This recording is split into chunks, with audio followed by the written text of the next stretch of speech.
My name is Kennedy. I'm 33 years old, currently living and working in San Francisco as a software engineer.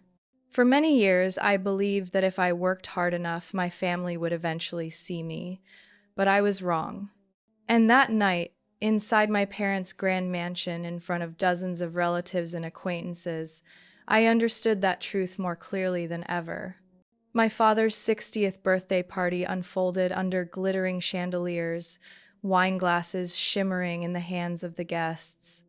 Laughter and chatter filled the room until my mother stood, lifted her glass, and smiled lightly as if about to announce something important. We are so proud to have a successful son like Connor. As for Kennedy, she has been nothing but a disappointment to this family. The clink of glasses echoed faintly. I froze. No one defended me. Not a single sympathetic glance.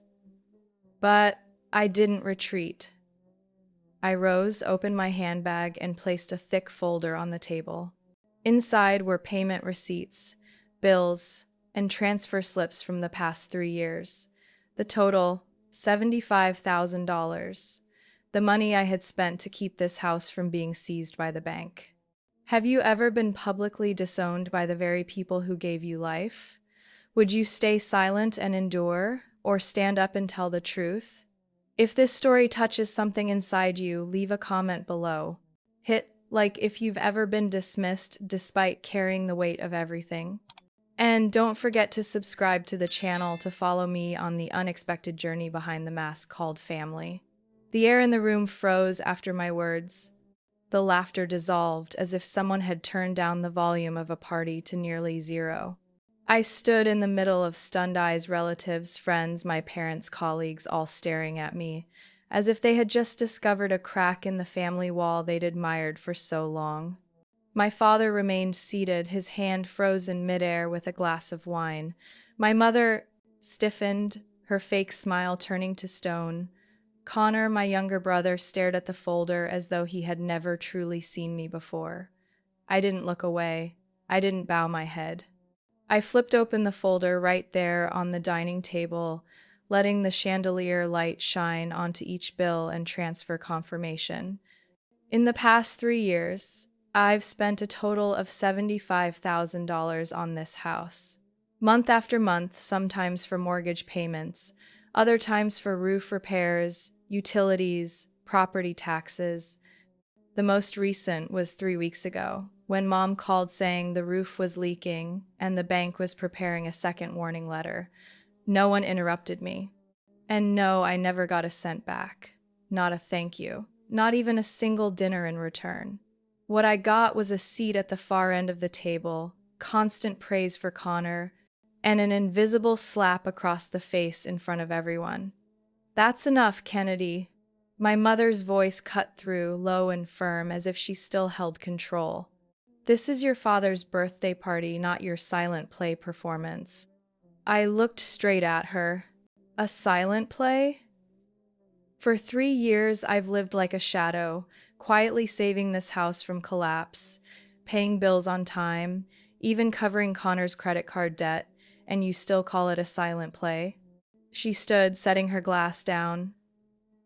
You shouldn't disgrace the family like this. Families help each other. Connor is just going through difficulties. I turned to my brother. Difficulties? You've been going through difficulties since age 23 when you dropped out of business school, then failed at 3 startups, yet still lived at home while mom and dad bankrolled your reckless investments. Do you even realize that last year alone you charged nearly $20,000 on a credit card opened under my name? Connor stepped back. What are you talking about? I pulled out a statement from the folder and handed it directly to him. A credit card in my name. You were the user. The bills went to this house. Mom handled them every month. You didn't know? He grabbed the paper, scanning each line. His lips pressed tightly. I thought, Mom said, you agreed to help. I turned to my mother. I never agreed. You used my name without ever asking. She avoided my eyes, but her voice stayed rigid. Family helping each other is normal. I raised you for 20 years. Now you help back. What's wrong with that? For a second, I couldn't speak. Memories rushed in those dinners I cooked alone in high school because mom was busy driving Connor to summer camps, award ceremonies where no one showed up to take a picture with me, the bike I borrowed from a friend to get to my summer job, while Connor received a car on his 17th birthday. Quietly, I said, "Helping is not the same as being exploited." A voice rose from the end of the table. Uncle Henry, my mother's younger brother. I think Kennedy has a point. I'd heard rumors about Connor using her money, but I assumed it was an agreement between them. The tension in the room felt like it could shatter. My grandmother, seated near the window, silver hair neatly combed, eyes still sharp, spoke slowly. $75,000 is not a small amount. You paid it without telling anyone, just so the family could keep living in peace. And yet tonight you are called a failure? I am truly disappointed in how you've treated Kennedy. I didn't feel alone anymore. Connor set the statement down, then looked at me, his eyes showing a hint of gratitude. You did all this? Alone? I nodded, my voice hoarse from holding back. Alone. My father, who had been silent until now, finally placed his glass down. Perhaps we should end the party here. But I wasn't finished. I don't need praise. I don't need credit. But I will not accept being treated as a stranger in the very house I've poured every dollar into saving. I gathered the folder and slid it back into my bag. Starting today, I'm cutting off all financial support. Everyone will be responsible for their own lives. And if mom dares to use my name for another loan, I'll bring in a lawyer. No one spoke. They didn't stop me as I walked out, past half-full glasses of red wine, past Connor standing frozen, past my parents, one looking away, the other tight-lipped and silent. I stepped out onto the porch, the light from inside casting a faint glow on the stone path. The night air was cool. Sitting in my car, I paused for a moment, hand on the wheel, chest still heavy. And when I looked into the rearview mirror, I saw the only thing that brought me relief. I would no longer return there as an invisible shadow. I drove slowly down streets lit with warm porch lights, feeling as if a strong wind was pushing from behind. Leaving that party felt like stepping off a stage I had been forced to perform on for far too long. Yet the hollowness in my chest lingered, clinging like a memory unwilling to let go. Images replayed in my head like an old film I couldn't switch off. Things I thought had faded resurfaced, sharp enough to sting. I still remember when Connor turned 17. That morning, I woke early, sneaked into the kitchen, and made pancakes his favorite. I wanted to surprise him, even though I was 18 and drowning in my senior year of high school. But as I carried the plate into the living room, Mom stood at the door, keys in hand, dangling a shiny star keychain, grinning as if unveiling a grand prize. Surprise! Connor, you've got your own car. A brand new Honda Civic. Picked it up this morning. Connor screamed with joy, rushing to hug her, while I stood there holding the pancakes. No one looked my way. The smell turned tasteless in my hands. That day, I told myself it didn't matter, I was grown, cars weren't important. But that night, I cried alone in my room until 3 a.m. When I got into college, a public university in Northern California, I applied for student loans right after receiving my acceptance letter. Mom sent one short text: "You're studying computer science, you'll make money easily. You can handle it." I didn't complain. I assumed they had given everything to Connor and had nothing left for me. So I worked. Morning shifts at a coffee shop near campus, evening tutoring and basic programming online. Many nights I fell asleep over my keyboard, but I pushed through because no one else would. Connor enrolled in an expensive private business program, though he never cared for any class beyond 3 weeks.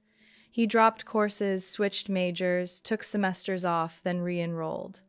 Yet tuition was always paid, including rent for his private apartment near campus, while I squeezed into a room with 3 others. One memory burns brightest. My college graduation. I planned it all myself: dress, makeup, ride to the auditorium. I sat among fellow graduates, eyes searching the parents section. Neither mom nor dad showed up. After the ceremony, I sat on the steps outside, surrounded by classmates hugging their families. My phone rang. It was Mom. "Did you enjoy your graduation? We're in Vegas. Connor just secured new funding for his project, so we're celebrating." I went silent. "Mom, today was my graduation." She laughed lightly, as if it meant nothing. "I thought you were fine. You don't need anyone to escort you anymore." I said nothing. I only remember the roar of traffic behind her, someone laughing loudly, and my father's voice. "Tell Kennedy to congratulate Connor." I hung up. The sun blazed overhead that day, but inside me was ice. Years later, once I had a stable job and moved to San Francisco, my small apartment became the place they came whenever they needed something. Sometimes advice on tech, sometimes a few $100s for Connor's insurance. Then the amounts grew: mortgage payments, property tax bailouts, roof repairs, each time with a reason. Each time I told myself I should help. That's what family does. I didn't speak up and I didn't complain. I thought if I just kept quiet, eventually they would notice. But tonight, at that party, amid the elegant music and glittering lights, I finally understood the most important thing. To them, I was never anything to be proud of. I was the daughter behind a computer with no shining achievements, no company under my name, no project that made anyone marvel. I was a walking wallet, a familiar shadow standing at the edge of the spotlight reserved for Connor. And the worst part was, I let myself believe that it was fine. The wind outside was still cold, even though the windows were shut. I parked in front of my apartment, turned off the engine, and sat still for a moment. My head wasn't filled with anger anymore, but with a quiet clarity, as if I saw exactly where I stood in that house. I stepped inside, took off my shoes, put down my bag, and sank onto the sofa. The small room was tidy, without the sound of raucous laughter, but it was the only place where no one judged me. I poured myself a glass of water, my hands still trembling slightly. Yet, strangely, my heart felt calmer than ever. I didn't know what lay ahead, but behind me, the past I knew I would never let it repeat, not again. The next morning when I woke up, I made coffee as usual. The sound of beans grinding in the small kitchen made me feel like I was truly living alone, in a world where no one called to demand anything. But that peace didn't last long. The phone rang. The screen showed my father's number. I stared at it until the fourth ring before answering, my voice still groggy. "Hello?" His voice trembled, unable to hide the panic. Can you lend me $2,500? Just temporary?" "The bank, they sent a notice. They're about to foreclose on the house." I froze. What happened? He was silent for a few seconds, then exhaled heavily. "A few years back, I took another loan to fix the roof. Then, some things came at the wrong time. Now they're demanding the balance. I've paid almost all of it, just a little left. If it's not paid today, they'll start the foreclosure process." I looked at the calendar, stuck to my fridge, my mind still scrambled. At that time, I was working at a new software company in San Francisco, not even past probation, and my savings weren't much. But the desperation in his voice made it impossible to turn away. I told him I would transfer the money that afternoon and asked him to send the bank details. Then I stood there in the kitchen for a long time, staring at the cup of coffee growing cold without taking a sip. I thought it was just one time. One desperate phone call, a small favor I could manage. But a few weeks later, Mom called. She said the roof was leaking, the insurance company refused to cover it due to a technicality, and they needed another $3,000 to fix it before the rainy season.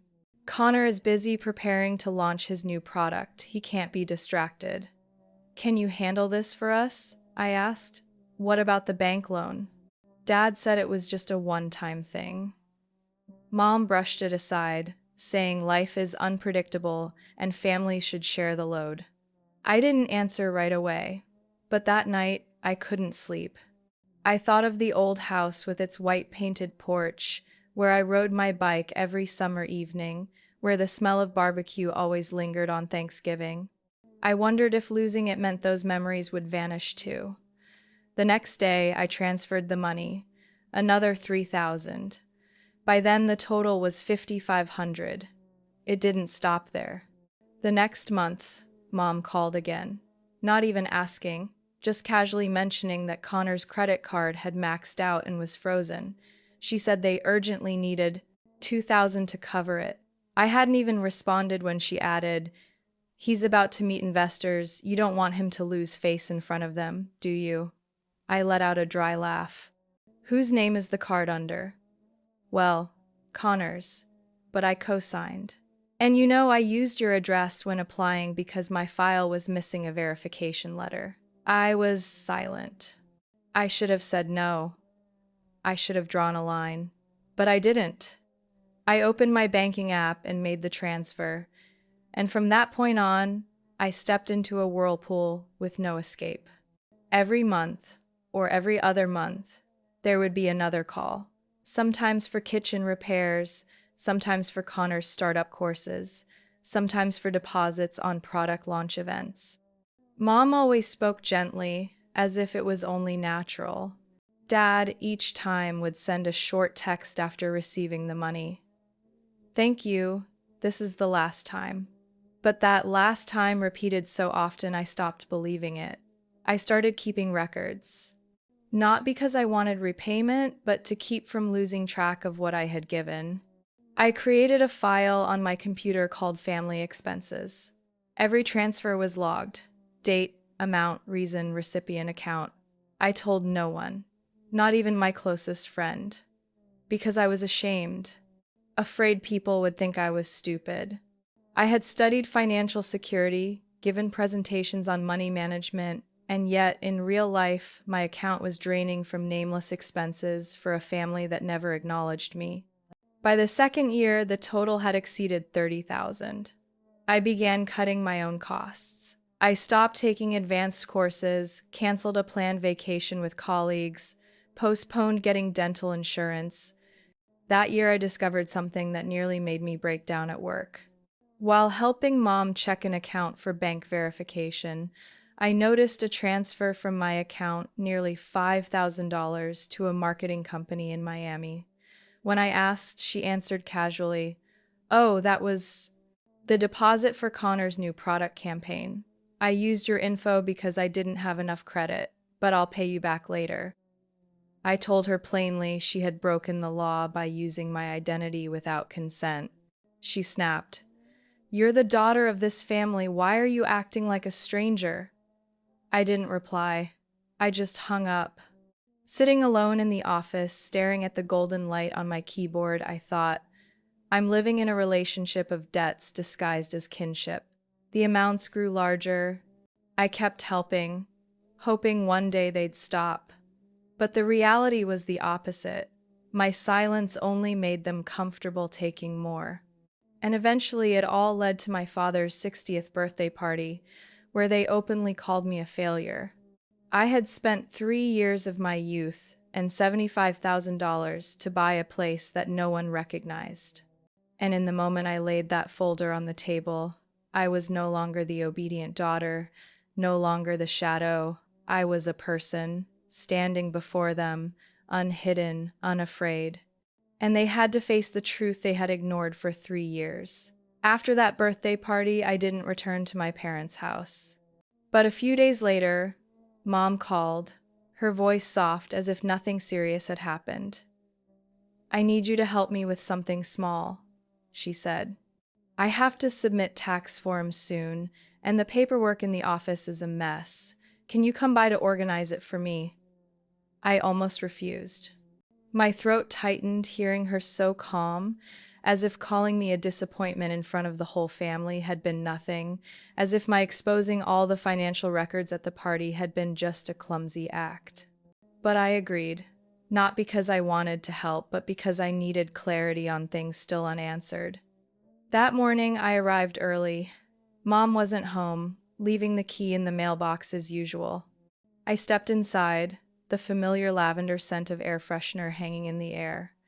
The house was neat, unnaturally tidy, like it always was when expecting company.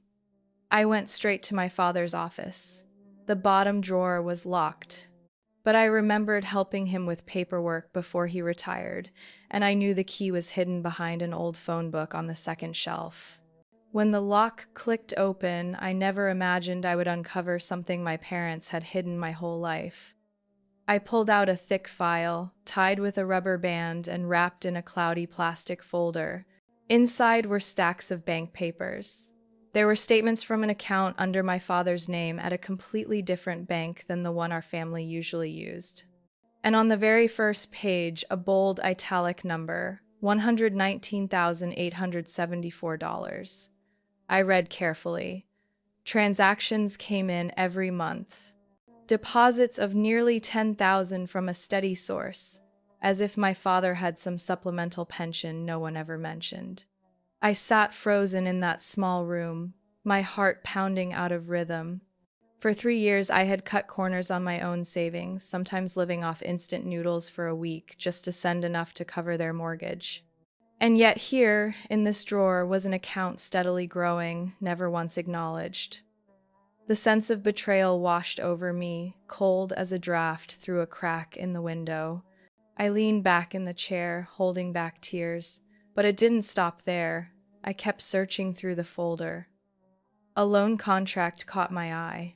I picked it up, scanning the title, Personal Loan Guarantor Agreement, amount, $40,000, borrower, Connor Miller, guarantor, Kennedy Miller. I froze. That name, my name. The signature was mine. But I had never held a pen to sign any such contract. I flipped through the pages. The documents stated clearly that I had agreed to co-sign for Connor's startup loan. The funds had been released 4 months ago to be repaid over 6 years. I had never been asked, never informed, never given permission. Yet everything looked legal. I ran upstairs to my old room, opened my laptop, and logged into my own bank account. And just as I feared, a credit line under my name was linked to this loan. The balance still showed over $38,000. My hands shook, my vision blurred for a moment. The phone buzzed in my pocket. Connor was calling. I answered, my tone sharp. "What's this loan about?" "You found out already?" He hesitated. "I thought Mom told you." No one told me anything," I snapped. "Why me? Why my name?" "Because you have good credit," his voice lowered. "I needed capital fast. I planned to tell you once things stabilized. You had no right to use my identity. No one had that right." He fell silent. Then softly, almost whispering, "You always said you'd help the family." I hung up. I didn't need to hear another word. When Mom returned, she walked into the office with a faint smile and a grocery bag in her hand. "Did you find the forms?" I didn't answer. I just held up the folder. "All this money, where did it come from? And why am I listed as guarantor on a loan without my consent?" She set the bag down, her eyes flickering with unease before hardening defensively. "Your father kept a reserve for emergencies. As for the loan, we signed on your behalf because it was urgent. You won't be affected as long as Connor pays on time. And if he doesn't," my voice tightened, "then I'm stuck with it, right?" "You're making this bigger than it is, Kennedy." I shook my head. "No, you made it big. You forged my signature. You hid an account. And you turned me into the one responsible for Connor's failures." Her face darkened. "No family is perfect. Everyone has to sacrifice." I gathered the contract and the statements, sliding them into my bag. Sacrifice doesn't mean being the permanent crutch, and no one has the right to decide that for me. I walked out of that house, each step like crushing the years of endurance I had carried. I didn't feel torn, didn't feel regret, only coldness, a clear, sharp, necessary coldness. That afternoon, I drove back to my apartment in a daze, barely registering the streets outside. The scenery blurred past the window, soundless and colorless. In my head, one truth kept repeating. I had been exploited deliberately and systematically by my own flesh and blood. When I stepped into my apartment, I didn't turn on the lights. I let the last of the evening sun filter through the thin curtains, laying a pale golden shade across the wooden floor. I sank onto the sofa, the folder still resting on my lap. After a long while, I reached for my phone. I scrolled through my contacts until I stopped at a familiar name, Marcus James. He was a former colleague from my previous company, now working as in-house counsel for a tech corporation, specializing in financial fraud and intellectual property cases. Even though I had left that company over a year ago, we still kept in touch, occasional professional exchanges, a few coffee meetings when schedules allowed, and, once in a while, quiet conversations about family. I typed a short message. "Are you free tonight? I need personal advice. Important." Not even 3 minutes later, he replied. 6 o'clock, same place, window seat. The small cafe sat on Valencia Street. It always smelled faintly of waffles, lit with warm amber lights, and played soft jazz in the background. When I arrived, Marcus was already there, notebook open, an espresso steaming in front of him. I sat down, opened my bag, and placed the folder on the table. No pretense. I told him everything. The $40,000 loan in my name, my father's secret account, my mother forging my signature, and the $75,000 I had sent them over the last 3 years. Marcus flipped through the papers, silently reading, his brow furrowed when he reached the forged contract. He set his pen down, his voice steady, and low. "Kennedy, this isn't just exploitation. This is fraud, by every legal definition." I clenched my hands under the table. "But they're my parents." "I understand, but that doesn't change the legal reality." Marcus leaned back in his chair, his expression shifting from friend to attorney. "There are 3 clear issues here. First, forging your signature on a loan agreement is a serious offense, potentially criminal, if you choose to pursue it. Second, using your financial information for years without your explicit consent can absolutely be classified as financial abuse. And lastly, the money you've already paid without a written agreement could still be claimed under unjust enrichment."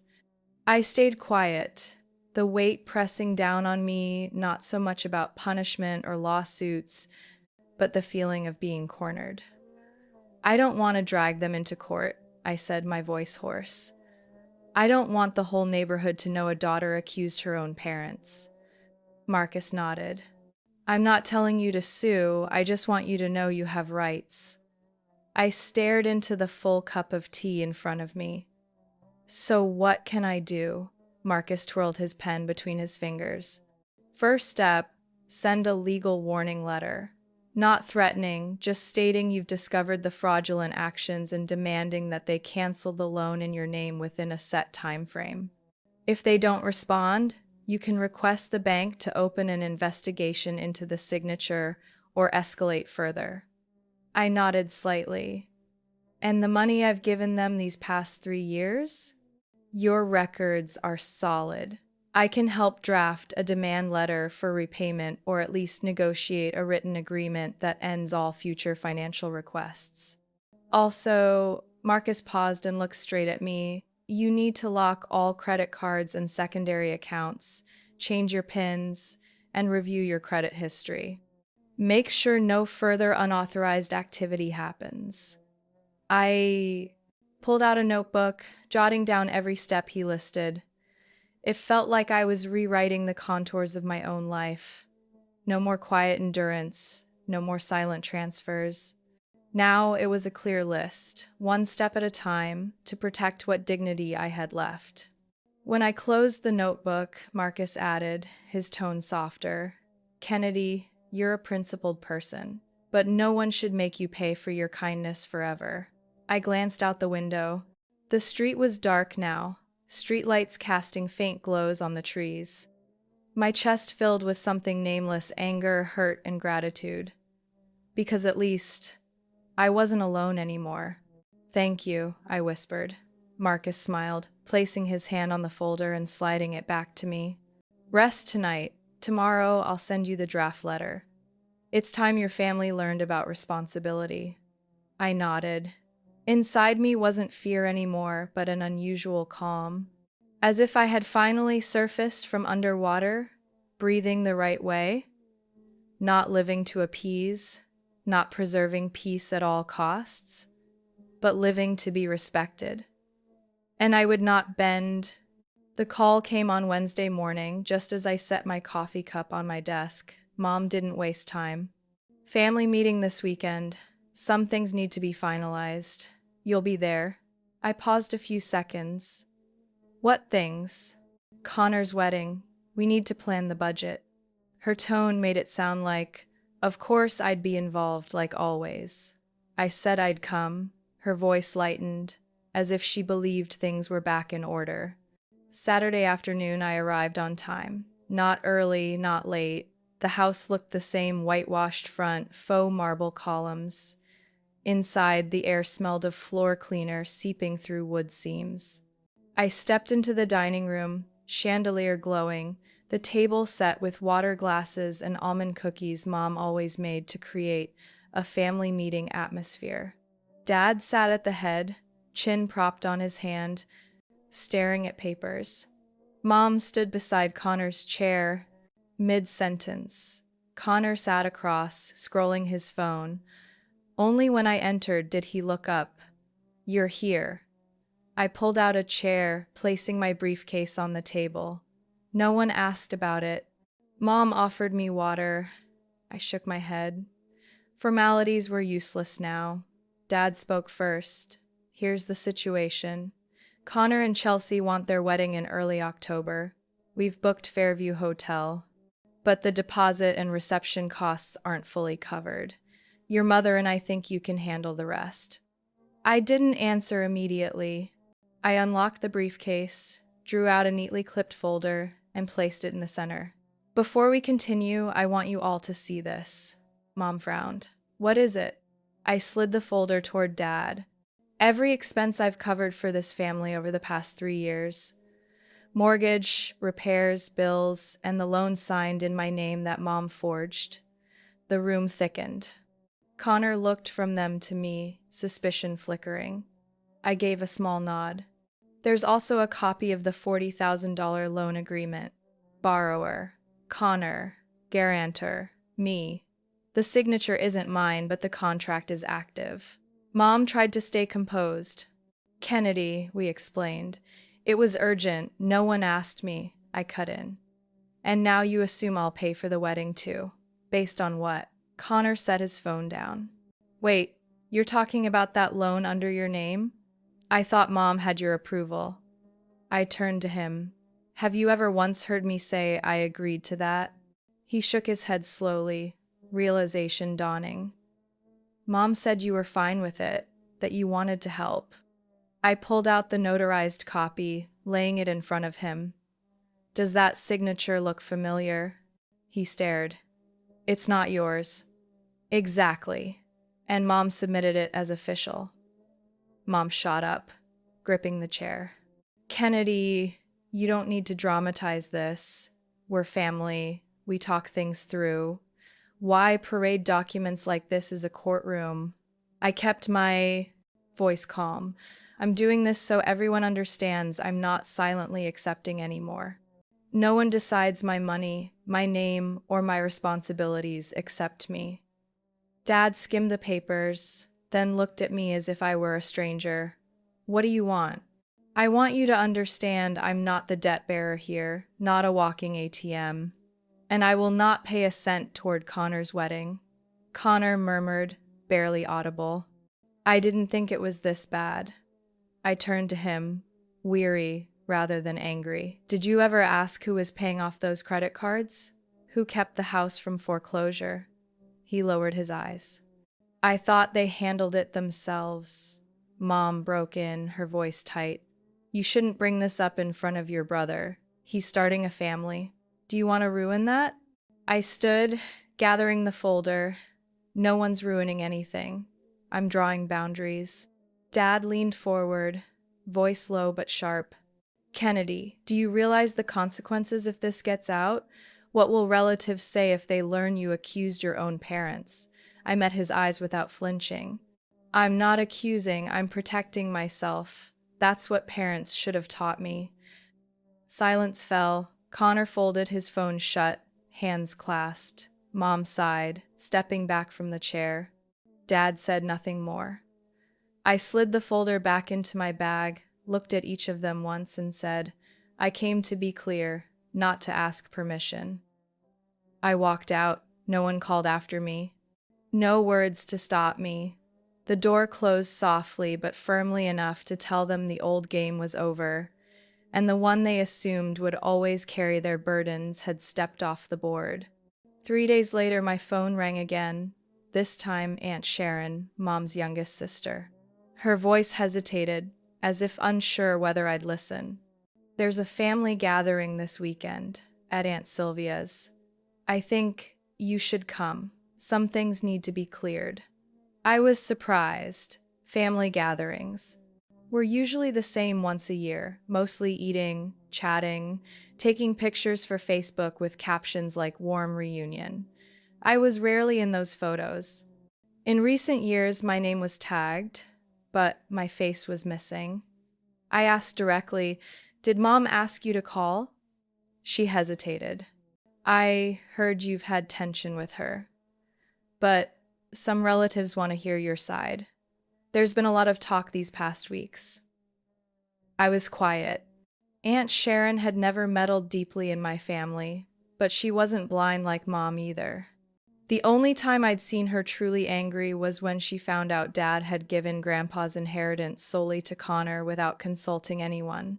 Back then, she had only said, nothing is crueler than a child forgotten in their own family.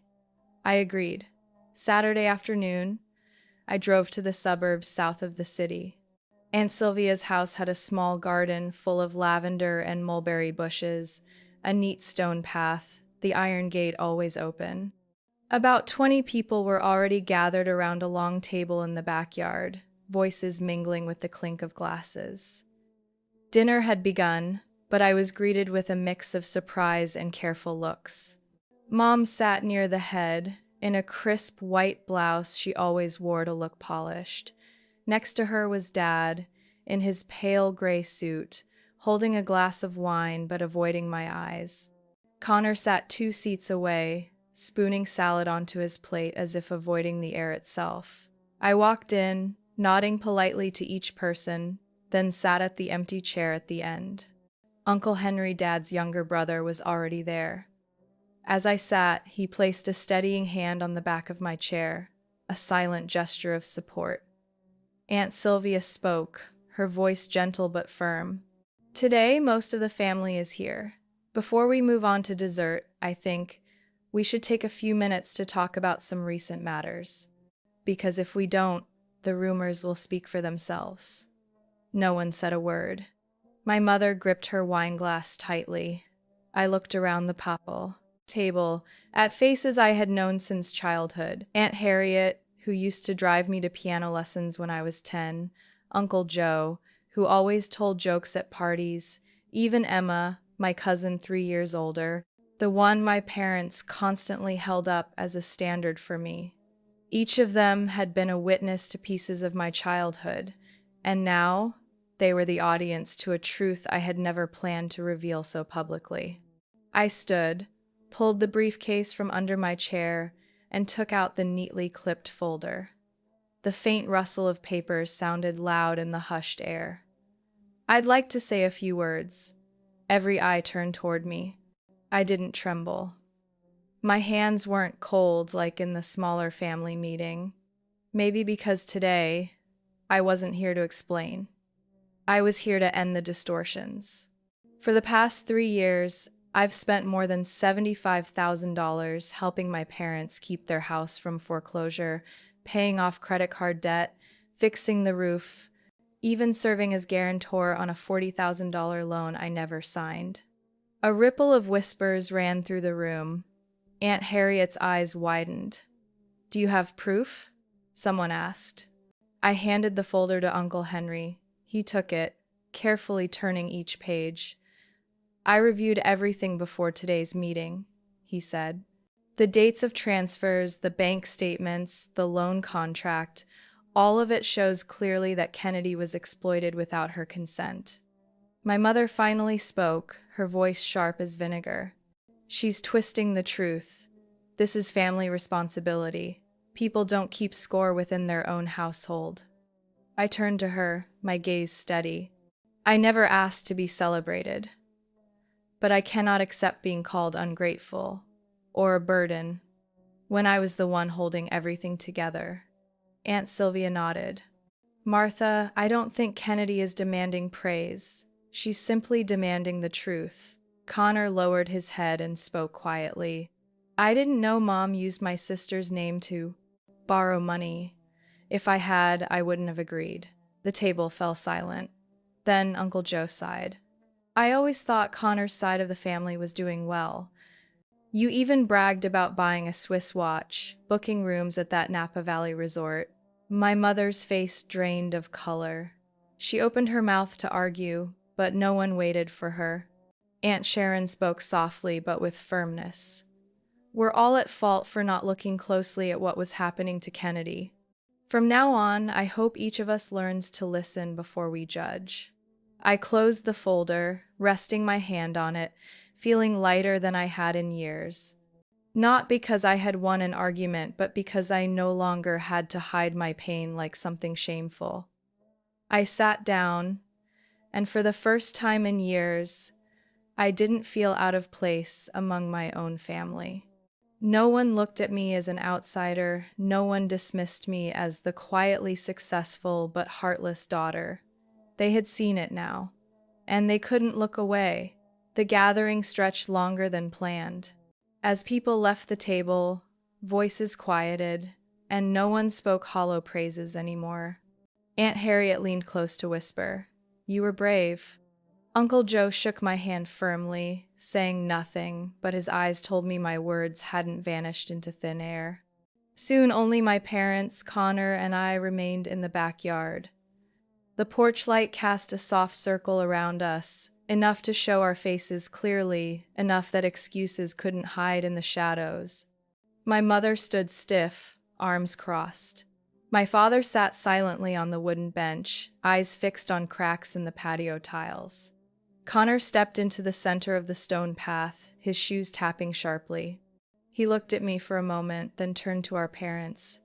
"I need to talk." No one answered. He inhaled deeply. "I'm sorry for staying silent so long. I know I was the favored one. From childhood until now, everything I had came too easily. I'm not proud of that." My mother cut in, her voice icy. "Connor, don't start blaming us.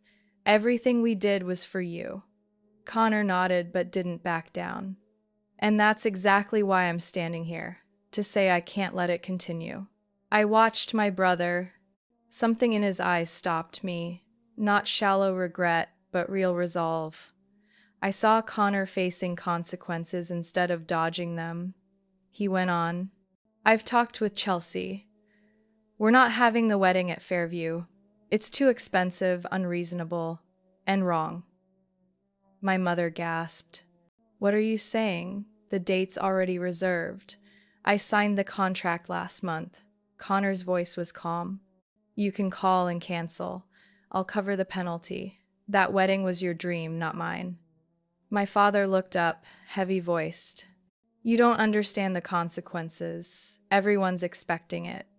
Family, friends," Connor cut him off. "No one should live to please a crowd if it suffocates them." My mother looked between him and me. "Your sister put these ideas in your head, didn't she?" I stayed silent. I didn't need to speak. Connor shook his head. No one put anything in my head. I just saw everything clearly after hearing her tell the truth to the family, and I felt ashamed. He paused, then continued, his voice no longer sharp but heavy with guilt. For 3 years, she quietly kept this house standing while I wasted money under the excuse of entrepreneurship. I lived in a cocoon woven from your excuses, and I believed I was entitled to more. I lowered my eyes. Hearing it didn't give me satisfaction. It only lifted a weight. Not because of the apology, but because the one placed highest on the pedestal had finally stepped down to face reality. Connor exhaled. Next week, I'm moving out. Chelsea and I will rent a small apartment near her office. We want to start from the ground. My mother's eyes widened. You'd leave the house, the finances, everything to your sister? No, Connor said. I'd leave it to you, because you're the owners. You signed the loans. You used her name without asking. My father closed his eyes, rubbing his forehead. You'll regret this. Maybe, but it'll be my regret, not the regret of an overgrown child kept under control for too long. I still didn't interrupt. Letting him speak was the best thing I could do, allowing him to grow, even if late. A breeze swept through. The lavender by the porch carried its scent into the quiet. My mother said nothing. She looked at Connor as though she didn't recognize the man standing before her as the boy she once held close every day. My father rose and went inside without a word. Connor turned to me. His eyes were sincere, not asking for forgiveness, only sharing the truth. You don't need to do anything for me anymore, Kennedy. I'll handle it. I nodded slightly. I hope that's true. So do I. Then he turned and walked toward the darkness where his car waited by the curb. My mother stood behind me, silent. I waited for words that never came. I didn't need them anymore. Because sometimes silence is the clearest answer. And in that silence, something had truly changed. Not my parents, not me, but Connor. And for me, that was enough. The following week, I returned to my routine in San Francisco, but my heart wasn't the same.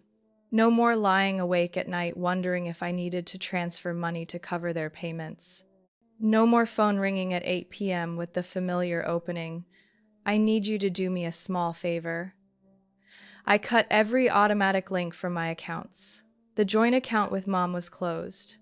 The old credit card numbers replaced with a new set only I knew. Every financial thread between me and them, whether paper or trust, was severed, piece by piece, without hesitation. A few days later, at my desk, I opened an email from Aurora Tech in Seattle. I had applied a month earlier for a senior software architect position, not expecting much. But there it was. They had chosen me. The salary was 35% higher with stock options and relocation support. The contract was attached, already signed by the CEO, waiting only for my name. I didn't hesitate long. After lunch, I printed, signed, and sent it back. When I hit send, I sat still for a while. It felt like removing an invisible shackle that had been around my neck too long. This wasn't just a job change. It was a new direction, leaving behind a city where I had built my career, but also carried a burden that was never mine. That afternoon, while boxing up files to prepare for handover, my phone rang. Mom's name flashed. I hesitated, then answered, calm. What is it, Mom? Her voice was small, hesitant. We just got a notice from the bank. Mortgage is due at the end of the month. Your father hasn't managed to cover it. I said nothing. Could you help one last time? Just to save face with the neighbors? It would be embarrassing if we were marked delinquent. I leaned back, looking out the window at the gray November sky. Cool, but not cold. I won't help anymore, Mom. I understand, but you've helped for years. Stopping suddenly makes it hard to manage. I didn't stop suddenly. I made it clear at the last meeting. Everyone heard me. Her voice rose. But it's your house, too. I smiled faintly, not in amusement, but at the way she always twisted the word your into her strongest excuse. No, it's your house. I only kept it from collapsing, but I was never the owner. Silence stretched. Then she exhaled, weary. Your father asked me to call. He didn't want to hear you refuse directly. I closed my eyes, gripping the phone. Then tell him. I'm not his support beam anymore. I hung up. Nothing remained but relief. 2 days later, a bank envelope arrived. It contained the loan statement under my name, the one Mom had forged for Connor. Marcus had already intervened, requesting a signature investigation. After comparison, the bank confirmed it wasn't mine. They demanded my parents provide documentation. And if not, the loan would be escalated as identity fraud. Marcus called and said clearly, this is their last chance to work it out with the bank. If not, the case will be escalated. I didn't feel triumphant. I wasn't hoping they would pay a price. I only felt the need to protect what was left of myself. I started packing. The small apartment, with afternoon light streaming through the windows, cast a glow over the stacks of books I had read for years. I placed everything into boxes, the old printer, the desk lamp Dad once bought me for my 22nd birthday, the box of handwritten letters with postcards from colleagues who had traveled the world. That evening, while sealing the last box, the doorbell rang. I opened it, and standing there was Mom. I was surprised. She had never come here since the day I moved out on my own. She wasn't wearing a coat, just a thin scarf draped around her shoulders. The hallway light made her face look more tired than usual. I heard you're moving? I nodded. I got a job in Seattle. You're leaving for good. Next month.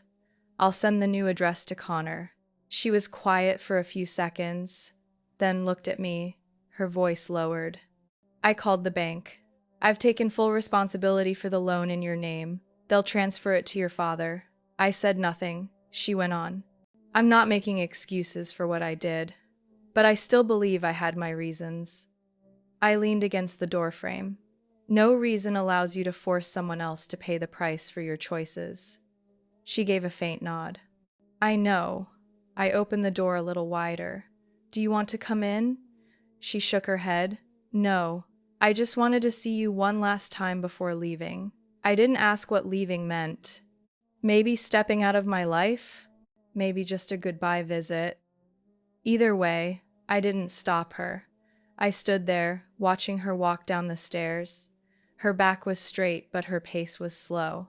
For the first time, I saw Mom not as the woman pulling strings behind the scenes, but as a mother, a wife, someone who had been so terrified of losing control that she clung to what was never hers to begin with. The door closed. Not with force, not softly, just enough for me to understand that my life, from now on, would no longer revolve around midnight phone calls or nameless money transfers. I had cleared my own path, and no one could steer me off it. I moved to Seattle on a misty morning.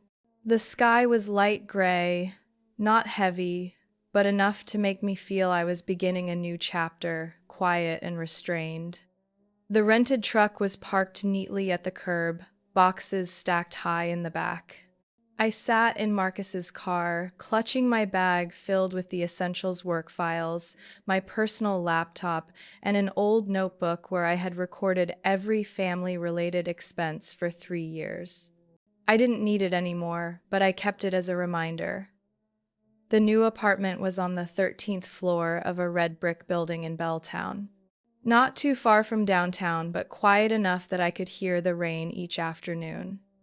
The small balcony faced Lake Union, where morning light shimmered across the water like a silver ribbon. The day I received the keys, the previous tenant had left a small lavender plant by the window. I smiled when I saw it. Its fragrance reminded me of Aunt Sylvia's backyard garden, of that family meeting years ago, of the moment I chose to stop living in silence. My new job at Aurora Tech gave me a sense of independence I had never truly felt. Not because of the higher pay, not because of the modern office or professional coworkers, but because no one there looked at me as an obedient daughter. They saw me as a software engineer, as a colleague, a person with a real name and a real role, not someone defined by silent sacrifice. Each morning I woke early, brewed coffee in my small kitchen with its white-tiled counters, opened the balcony door, and breathed deeply. I began paying down my student loans, not hurriedly, not under pressure, but steadily. Each payment lifted a weight off my back, piece by piece. Marcus often stopped by on weekends. We never labeled what it was. No declarations, no promises. Just simple meals, long conversations late into the night, and honest silence where our eyes didn't avoid each other. He always asked before stepping into my space, and I always left the door slightly ajar, never locked. One Saturday afternoon, while browsing books at the old shop on Pine Street, my phone buzzed. It was Connor. I hesitated for a moment, then answered. His voice was steady, not heavy with guilt anymore, but carrying a patient maturity. "How are you?" "I'm good. And you?" "I'm okay. Chelsea just got a new job, and we're moving near Fremont soon." I was surprised. "And the startup?" "Closed, dissolved officially last month." It didn't succeed, but at least I covered all the legal costs myself this time. I leaned against the bookshelf. "What are you doing now?" "Online sales. For now, I'm also taking night classes." There was a short pause before he continued. "I know I wasted too much time living in a bubble, but now I want to change. Not because anyone is forcing me, but because I truly want to." I didn't respond right away, but inside I felt lighter. Something in the way Connor spoke made me believe he was really trying. He hesitated, then asked softly, "Can you forgive me?" I answered slowly, "I don't hold grudges, but I need time to forget what it felt like to always come second." Connor didn't flinch. "I understand." We ended the call with a promise to meet again, not on a fixed date, but enough to keep us from drifting into strangers. I hung a map of Seattle on my living room wall, marking places I wanted to see: Gasworks Park, Bainbridge Island, the Central Public Library. No one was holding me back now. No late-night calls begging for just a little money to cover Connor's tuition. Everything was falling back into place. One December evening, I stood on the balcony. The breeze carried the faint saltiness of the lake, city lights glittering in the distance like nameless streaks of color. Marcus sat inside, reading, soft jazz floating from the small speaker. I folded my arms, breathing evenly. No one needed me to keep their fire burning. No one was writing family scripts where I had to sacrifice just to be acknowledged. I whispered to myself, now, I live for me, not as a walking wallet, not as a shadow behind someone else's spotlight, not as the child with endless responsibility.